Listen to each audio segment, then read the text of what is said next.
The only thing we can do, obviously, is get into a trade war with the United States, which we will win, according to Mel Joly. But I don't know how we'll win it, because we'll lose a trade war with the United States. So Mel Joly's wishful thinking is not going to save Canada. I'm sorry, right? But her only skills are not skills suited for the finance or for the foreign minister. I digress. Mark Carney goes skating, trying to be an everyman, and I'll show you. There's a whole big push, and I've got a write up on how much damage Carney could do as an unelected prime minister. It could be quite a lot, and he could be an unelected prime minister for a while.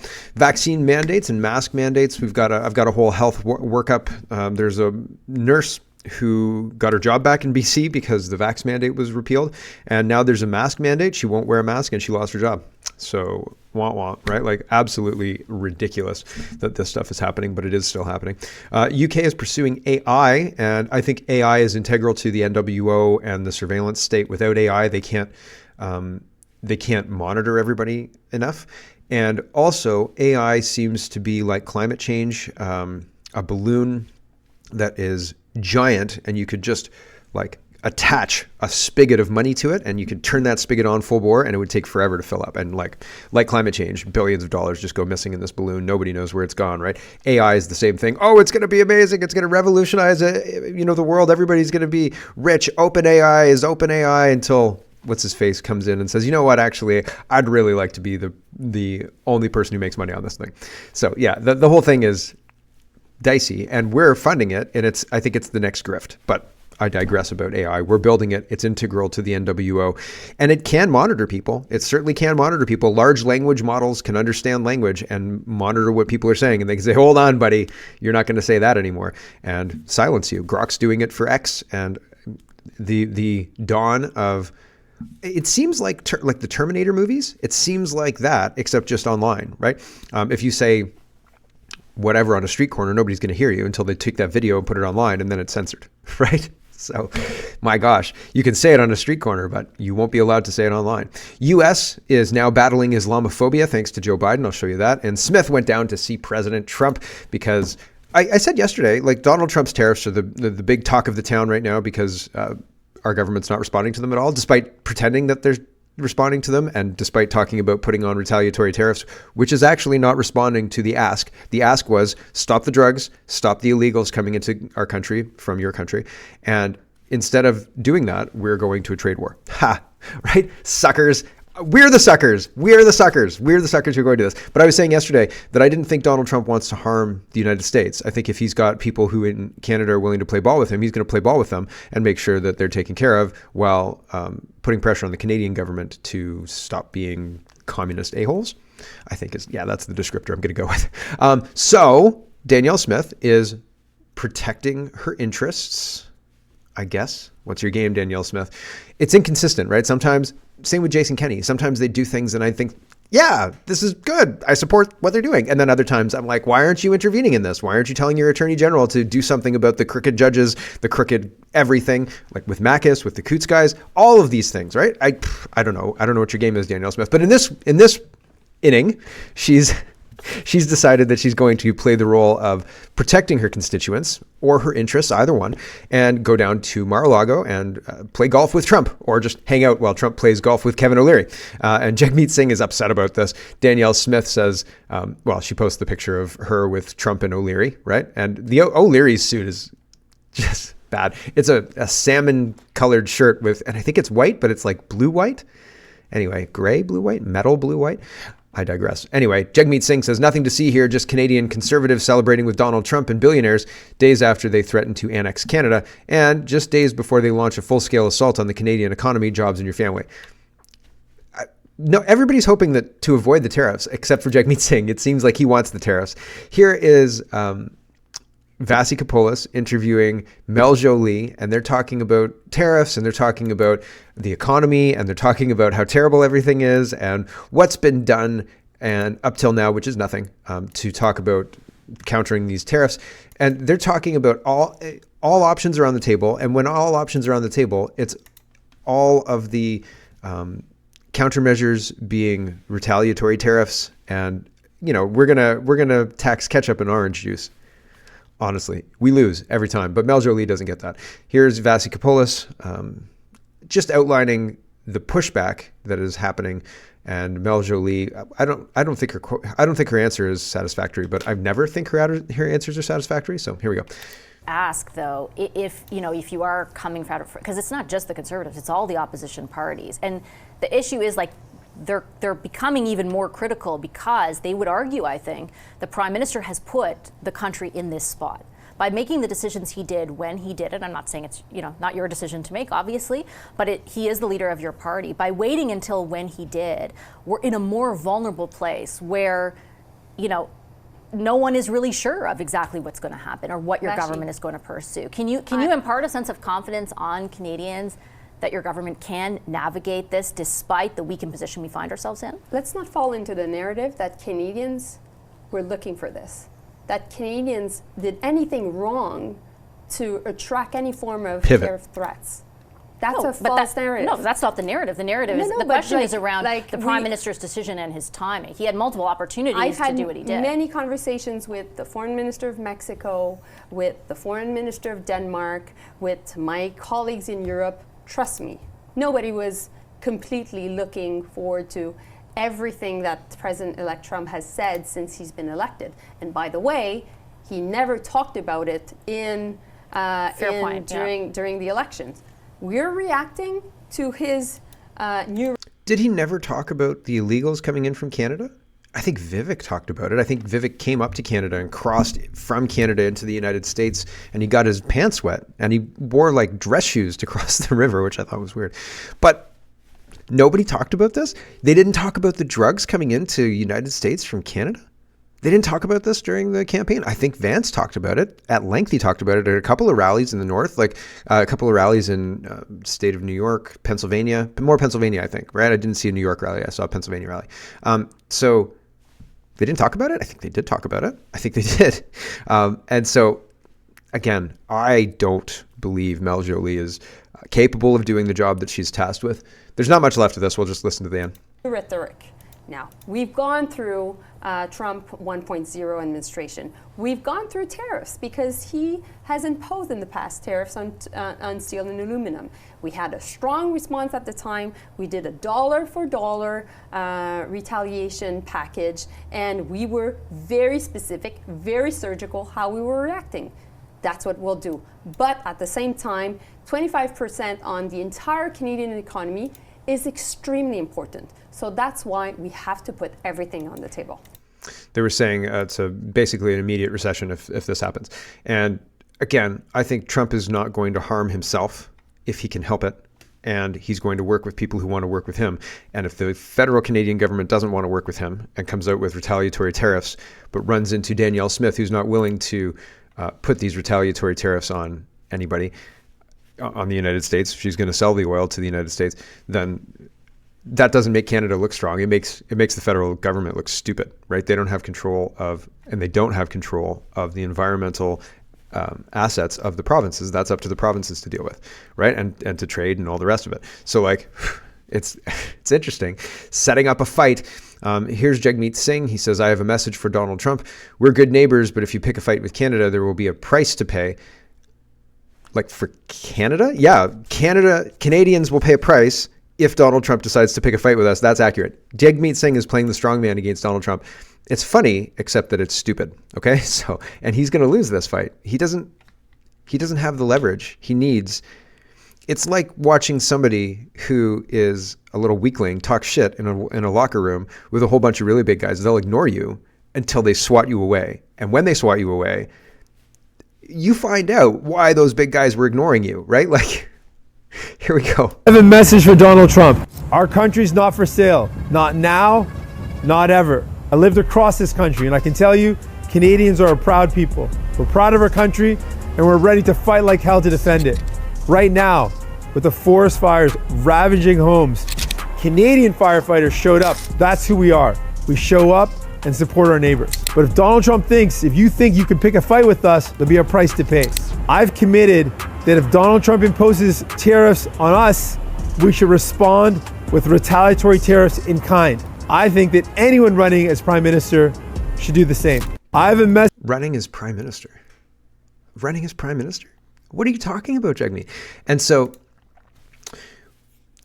table salt, this one, Tokyo Rosie, is going to make a good point later. And I'm going to paraphrase it really briefly here because I think it bears kind of preloading. Because Jagmeet Singh saying, Canadians, well, I'll let him say it one more time because he's an idiot, but I think it's interesting how enthusiastic he is here.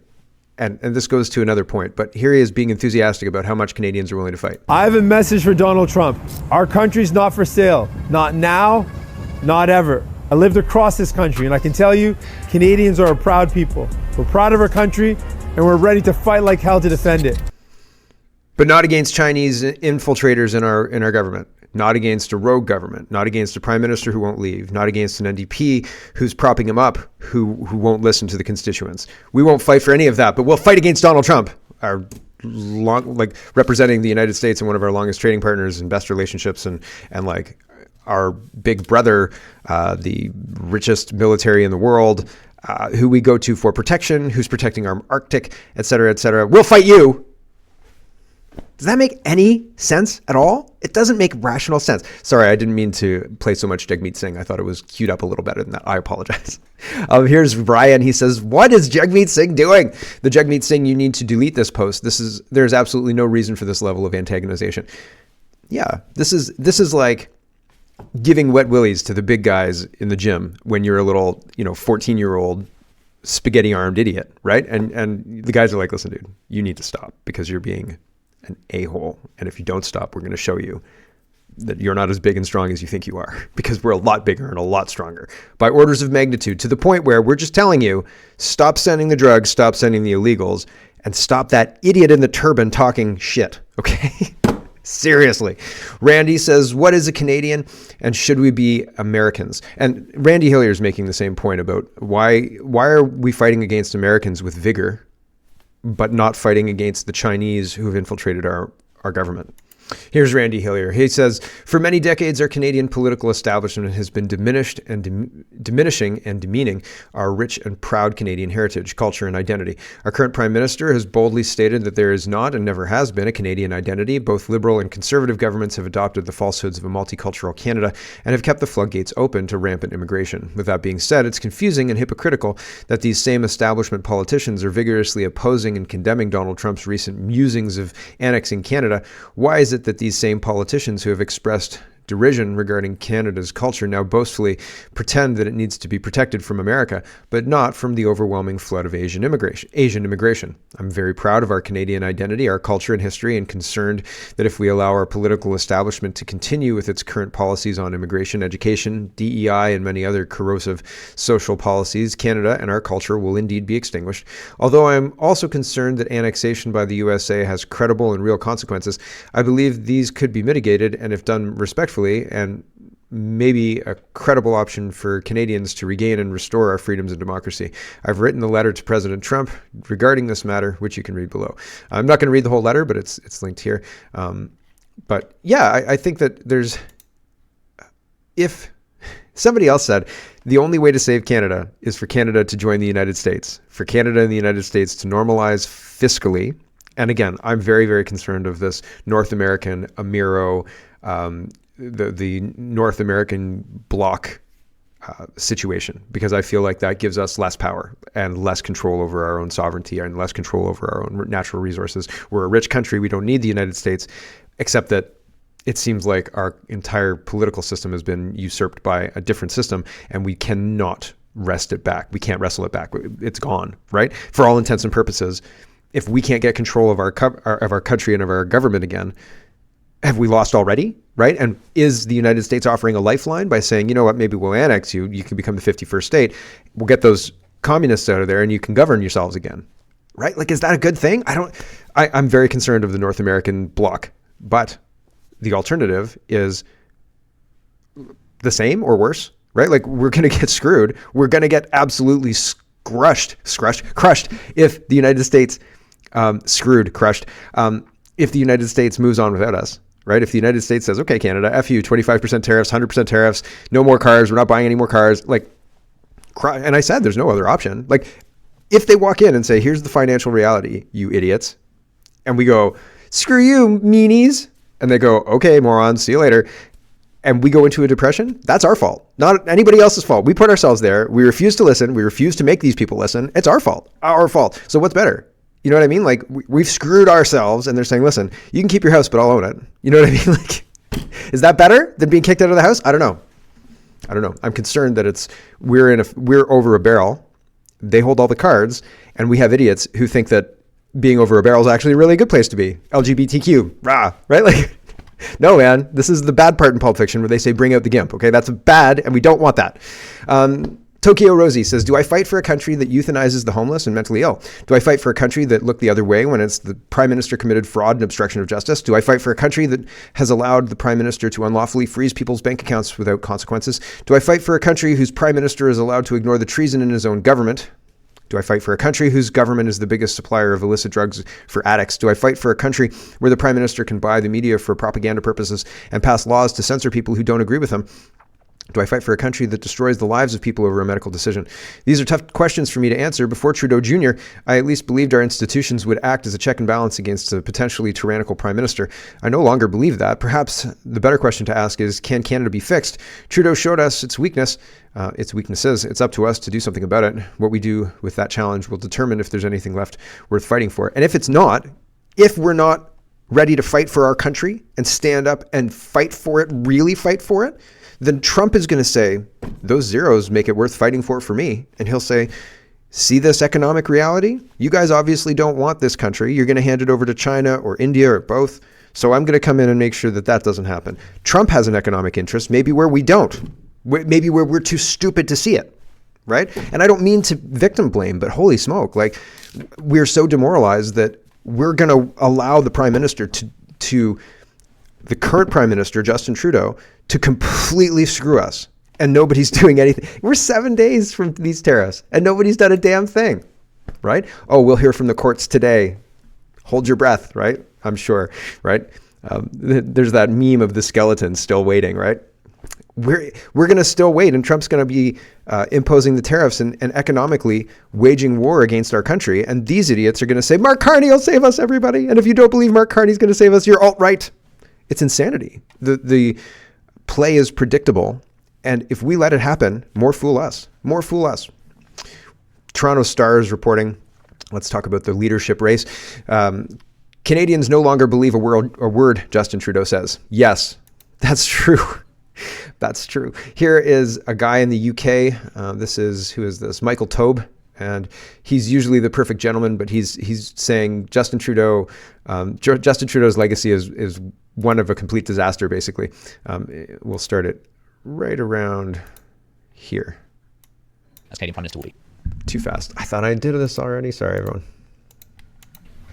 You know, I hate being rude or nasty on things like this. I try not to be. I mean, it's hard sometimes, but we've all tried to bite our tongues as best we can because it's only fair. That's the position you and I are in or others are in.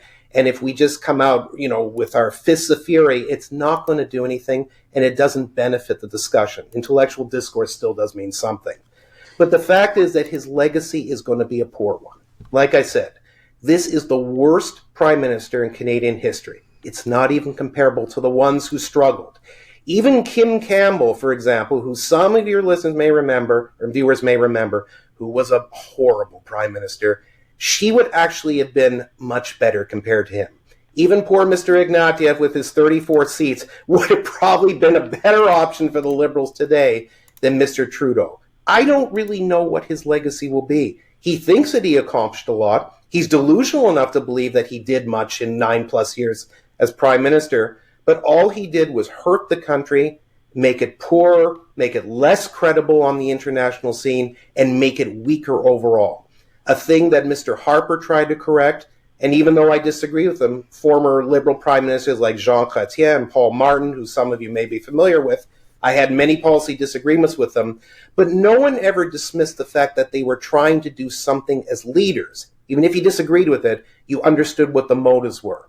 Mr. Trudeau's legacy is that he just skipped along, somehow survived, made comments like, budgets will balance themselves, that he didn't care about the federal deficit, making up words like people kind, going into NAFTA negotiations with Donald Trump, looking at issues like gender rights and indigenous rights instead of the most important one, yes, trade. If you look at all those things, you see a prime minister who was not cut up for this job. This is a person who should never have been near it. His father, Pierre Trudeau, for all his faults, all his mistakes, was a political animal. He understood political communications. He understood strategy. He knew what to do. His son, Justin, failed at every level to accomplish anything of those tasks. And that's why I've written a couple of times. Only if you look at it through the context of, did this prime minister benefit the country that he was running? Now, if you look at Trudeau's reign through the lens of, did this prime minister benefit the globalists who were puppeteering him, Trudeau's been wildly successful. Wildly successful. Look at the damage he's done. He's almost bankrupt the country to the point where Donald Trump can almost buy it, right? With Greenland and a 2-for-1 deal, I guess. 3-for-1 if you include Panama. That might cost a little bit more. We'll see. And like we're in a situation where if Trudeau hadn't done the damage that he's done, then Canada would be in a strong fiscal situation, united culturally, and difficult to turn into a communist shithole, right? And so globalists want a communist shithole. So if you look at it from a globalist perspective, Trudeau's been great, right? Carney will be even better. Get it? Garnet Genius is responding to the Toronto Sun, and he says, looks like Team Trudeau is all in on carbon tax Carney, all of the same people pushing for the same failed ideology. Former top advisors, Gerald Butts is part of Carney's campaign team, while others close to Trudeau, including Trudeau's chief of staff, Katie Telford, are making calls on Carney's behalf. Liberal sources say Telford has been seeking support for Carney with key supporters. Meanwhile, former cabinet minister Navdeep Bains is also making calls to key Liberals. Right.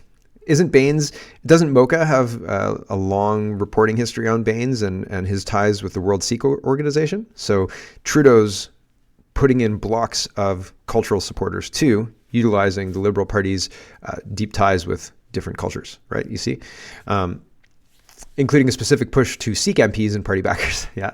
The connections between Trudeau, Butts, and Telford and Bains go back decades, including all 4 of them supporting Gerard Kennedy in the 2006 Liberal leadership before switching their support on the last day to the eventual winner, Stéphane Dion. And Stéphane Dion was a disaster. Of course, Michael Ignatieff succeeded him, also a disaster. But Stéphane Dion couldn't speak English. It would be like me trying to become the prime minister and trying to address the French people after my years of Duolingo. Like, it's just not going to work, right? Like, bonjour, tout le monde. No. Mark Carney says, look, everyone, I'm just like you, except my teeth are more yellow, right? Look, I'm on the ice and all you can see is my yellow teeth. He says, this time of year, there's just nothing better. Start of the day on the canal. Nope. Here is Mark Carney, and you can see the yellow teeth more here. I can't even look at it, honestly. I can't look at it. It's ridiculous and gross. Mark Carney says, congratulations to Keir Starmer, Rachel Reeves, and UK Labour on winning this historic mandate for change in the UK. Just to remind ourselves who Mark Carney is. He's Keir Starmer, and he's going to be worse than Keir Starmer in Canada as the 25th Prime Minister. Andrew says, Mark Carney is not fit to be the Canadian Prime Minister. Wise words from the leading UK political publication. So not only do we have some people in the UK saying Justin Trudeau's been a disaster and his legacy is going to be one of burning down the country and nothing good, right? If you look at it from what did he do for the country? And the Spectator is saying Mark Carney he's not the guy. You don't want him, trust me, right? This is January 7th. This was reported. He has global experience. He has proven leadership, and he has the management skills needed to turn around a sinking ship. As Mark Carney makes a bid to succeed Justin Trudeau as Canadian Prime Minister, he will no doubt make much of his credentials as a rock star central banker. There's just one snag. As it turns out, it takes only a cursory glance at his record as Governor of the Bank of England to work out that Carney's reputation is completely overblown, and in reality, he's not fit to be Canada's next Prime Minister. And he's in deep with Maxwell's, right? And Bronfmans, or even just the Maxwells and Epsteins are enough, right? Bronfmans are our current leadership crop. Ryan says, Carney was interviewed by Rosemary Barton a year ago. Watch this 3 minutes and you'll see why this man is dangerous. Canada will be pushed into poverty, satisfying his insane climate agenda. Alberta is done for. Listen to Barton's loaded questions. Defund the CBC. So they're talking about, we'll listen to the first minute, but these guys are talking about how climate change is a big deal and net zero is absolutely essential. And Barton says, I'll point it out when she's saying it. I think we're going to listen to it. Says, basically the world is burning down according to the government of Canada. But she says it without questioning the narrative. She says it as if it's fact, but she adds in the rider according to the government. But the statement alone is taken as fact by Carney, and they riff on that for a little while. And that's a problem, right? That's a problem because it shows the cards of how they're approaching this narrative. It's a narrative topic. It's not honest news. Here we go. We don't need any more empty promises. Greta Thunberg rightly blasted everyone, words to the effect of, "You've stolen my dreams and my childhood." And right here, right now, is where we draw the line. Right here, right now, is where finance draws the line. Mark Carney is one of the most prominent global voices calling for climate action around the world. The former governor of the Bank of Canada and Bank of England is also the UN Special Envoy on Climate Action and Finance. I spoke with him earlier last week about the climate crisis, wildfires, and of course the impact of higher interest rates on Canadians. Mark Carney, nice to see you. Appreciate you doing this. Thanks for having me, Rosemary. I want to start obviously with what we're seeing outside. Unprecedented season of wildfires. That's what the government says. As the UN Special Envoy on Climate Change, when you see this and the way it's impacting not only this country, but also now the US, what are your concerns about whether we're moving quickly enough on climate change? Well, I guess the first thing to say is that this was predictable. In fact, it was predicted. And in fact, unfortunately, it's going to get worse. Even if we do succeed, we're at 1.1, 1.2 degrees of global warming. We're trying to limit it to 1.5 What? According to who? degrees, but that's still a deterioration from where we are today. And on current efforts, we're going to overshoot that. So it's concerning, and I think I'd observe as well that what we've been living through, and it's terrible human costs where the fires are, whether it's in Val-d'Or or Grand Prairie or in Sherburne County in Nova Scotia and across the country. But of course, the health costs that we're experiencing over the course of a few days. Now, this is what millions of people, tens of millions, hundreds of millions of people live through today around the world as well, which underscores the urgency of action. So it went from millions of people to tens of millions of people to hundreds of millions of people. Oh my gosh, this action is needed right now. Absolute urgency.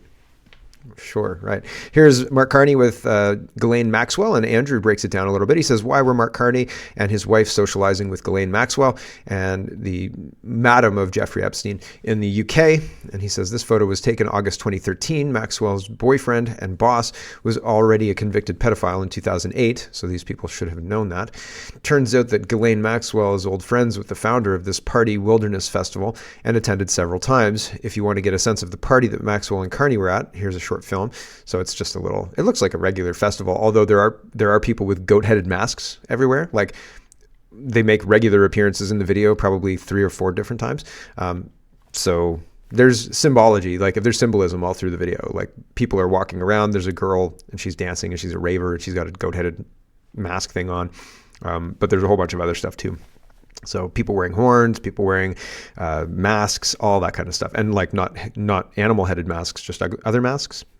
I digress. Andrew continues, is this Carney and his wife in the grass with Ghislaine Maxwell at the Wilderness Festival? Yeah, it appears so, that she's wearing the same stuff as this in another picture. Turns out the festival was held at the estate of Carney's sister-in-law, and Carney's sister-in-law socializes with Ghislaine Maxwell. Watch the wives, right? Tanya Rotherwick, Rotherwick, founder of the Wilderness Festival, also an Oxford alumnus, is in fact known to be a friend of Maxwell. Like Maxwell, she runs some kind of outfit claiming to help the environment. Note, Tanya Rotherwick, her former married name is the sister of Mark Carney's wife, so sister-in-law.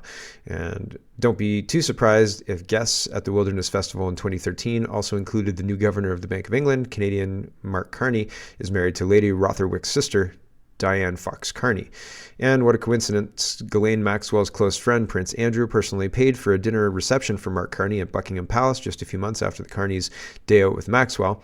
And so, interesting, why do we have somebody who's this close to Maxwell Epstein a heartbeat away from prime ministership in Canada? Not weird? That's super weird, right? Super duper weird. The food professor says, here's my crystal ball for 2025. Mark Carney will become Canada's non-elected 24th prime minister, picked by one party. Great strategy to go against Donald Trump, who will want to negotiate with a PM with a strong mandate. He won't get it with Carney. He will later be succeeded by Pierre Poilievre, who will serve as the 25th prime minister. However, the 27th or 28th prime minister could very well be Xavier James, Trudeau, Justin's son, as Ontario seems to believe the Trudeaus walk on water. So he's not very happy with this whole thing. There's a little bit of back and forth. Somebody says, I think it'll be Ella Grace. And he says, whoever. Trudeau, somebody else to destroy the country after we all rebuild it again. David says a group called 0 Hour is promoting the climate and nature bill circulating in Parliament.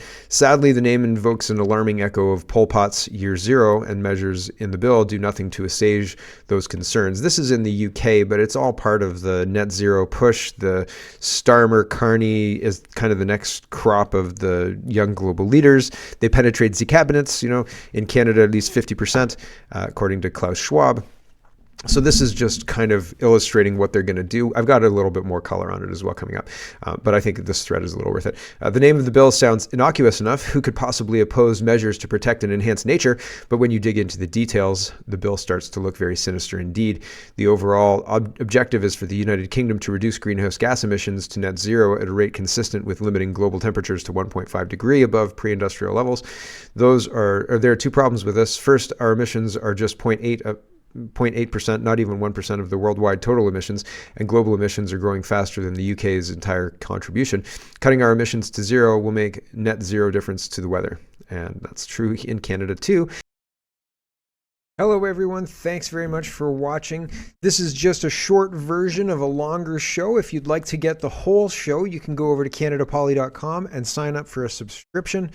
Just look in the drop-down tab for Shop and Donate and look for subscriptions, and you'll get immediate access to the full show. Love to see you. Thanks for watching, everybody. Have a wonderful, wonderful